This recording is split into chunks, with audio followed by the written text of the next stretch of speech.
You're listening to an African Elements top news story for April 1st, 2025.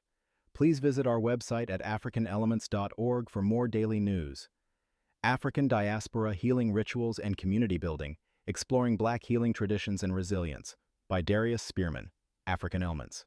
For many in the African diaspora, healing isn't just about fixing the body. It's a deeply integrated process involving the mind, spirit, and our sense of identity.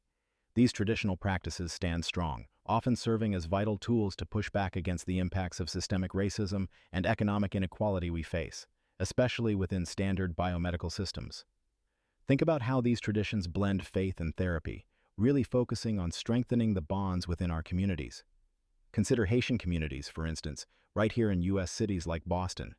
They often keep spiritual practices connected to pregnancy and childbirth alive, using faith-based rituals alongside regular medical care. This kind of non-biomedical healing is common across our communities, yet it frequently gets overlooked in mainstream medical discussions, even though it fills crucial gaps where healthcare access or cultural understanding falls short.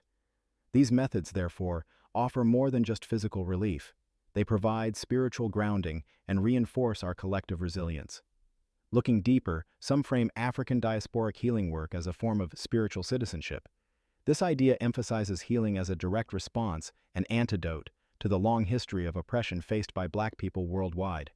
It places Black freedom at the very center, sometimes using specific rituals to acknowledge and honor the wounds carried by our ancestors. This approach builds bridges across nations, strengthening solidarity among diasporic communities everywhere. These healing rituals do powerful work connecting the past, present, and future. They directly address the historical traumas, like forced displacement and ongoing injustice, that continue to affect us.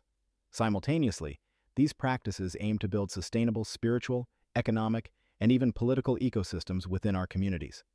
It's about healing wounds while actively constructing futures where we can thrive, thus demonstrating healing as a radical act of social justice. Our healing traditions have deep historical roots, showcasing incredible resilience and ingenuity even under the harshest conditions. Take, for example, 18th century New Granada, which includes parts of modern-day Colombia and Panama. There, enslaved Black healers like a woman named Marta developed effective remedies using accessible materials like molasses, salt, and even urine. This demonstrates profound resourcefulness in the face of systemic oppression and the trauma of displacement. The very mobility forced upon enslaved people, tragically, also created pathways for sharing knowledge. Healing practices traveled across the Americas. For instance, individuals of Congo descent are documented circulating both poisons and remedies between Cartagena on the Caribbean coast and communities along the Pacific coast. These historical examples highlight not just survival, but the active creation and circulation of Black knowledge systems, thereby forming unique diaspora synthesis practices born from shared African origins and adapted to new, often hostile environments. Our healing practices are not just about tradition, they actively push back against the systemic devaluation of Black lives. This devaluation has deep roots, stretching back to slavery and pseudoscientific concepts used to justify oppression, and sadly continuing today through ongoing inequities in biomedical healthcare. When we embrace our own healing ways, we affirm our worth and challenge systems that often fail us. Many turn to these traditions because they address gaps left by conventional medicine, whether due to lack of access, cost, or a lack of cultural understanding from providers. Furthermore, spiritual and ritual healing often intertwines with efforts toward economic sustainability. By fostering autonomous systems for well-being, communities build resilience against institutional neglect and economic hardship. Thus, these practices become crucial strategies for survival and empowerment in the face of persistent inequality. It's crucial that we, as diasporic communities, maintain control over our own healing practices. We must actively resist the tendency for our traditions to be watered down, romanticized by New Age movements, or exploited in ways that strip them of their cultural context and power.